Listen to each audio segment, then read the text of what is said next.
இன்றைக்கி நம்ம தயாரிப்பில் ஹனி ஹார்லிக் சிக்கன் ரெடி பண்ணிகிட்ருக்குறோம். அது எப்படி பண்ணுறதுன்ட்டு பார்க்கலாம். அதுக்கு முதல்ல நல்லா சிக்கன் கழுவி எடுத்து வச்சுட்டு அதுக்கு உப்பு, காரம், மஞ்சத்தூள், பெப்பர் பொடி இதெல்லாம் சேர்த்துட்டோம். இது கூட இஞ்சி பூண்டு பேஸ்ட்டு, கார்ன்ஃப்ளவர் மாவு, முட்டையோட வெள்ளைக்கரு எடுத்து வச்சுருக்கிறோம். அந்த வெள்ளைக்கருவி கூட சேர்த்துக்கிறோம். அதுக்கப்புறம் உங்களுக்கு சோயா சாஸ் கொஞ்சம் சேர்த்துக்கிறோம்.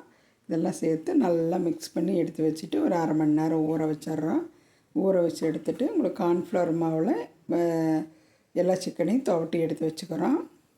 இந்த துவட்டி எடுத்த சிக்கனை உங்களுக்கு எண்ணெயில் போட்டு எல்லாம் பொரித்து எடுத்துட்றோம். பொரித்து எடுத்து வச்சுக்கிட்டு உங்களுக்கு அதுக்கு ஒரு தாளிப்பு ஒன்று ரெடி பண்ணுறோம். அந்த தாளிப்பு உங்களுக்கு கொஞ்சமாக எண்ணெய் விட்டு அதோட பூண்டு ஒரு 50 கிராம் அந்தளவுக்கு நல்ல சின்ன சின்னதாக வெட்டி வச்சு அந்த எண்ணெயில் அந்த பூண்டை பொரித்து எடுத்துட்றோம். அதோட வெள்ளை எள்ளும் பொரிச்சுக்கிறோம். அது கூட சேர்த்து உங்களுக்கு தக்காளி சாஸு, சோயா சாஸு இதெல்லாம் நல்லா மிக்ஸ் ஆகிற அளவுக்கு கொஞ்சம் நேரம் இது பண்ணி விட்டுறோம். அதுக்கப்புறம் ரெடியான அந்த சிக்கன் எடுத்து அதோடு போட்டு நல்லா துவட்டி எடுத்துக்கிறோம்.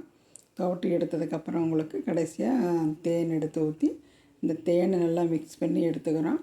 இப்போ உங்களுக்கு ஹனி ஹார்லிக் சிக்கன் ரெடி ஆயிடுச்சு. இதே மாதிரி நீங்கள் செஞ்சு பாருங்கள். எங்களுக்கு ரொம்ப பிடிச்சிருந்துச்சு. இது கொஞ்சம் வித்தியாசமான டேஸ்ட்டாக இருந்தது உண்மையிலேயுமே. இதோட முழு வீடியோ உங்களுக்கு ஃபேஸ்புக்லேயுமே யூடியூப் சேனல்லையும் இருக்குது. செக் பண்ணி பார்த்துக்கோங்க.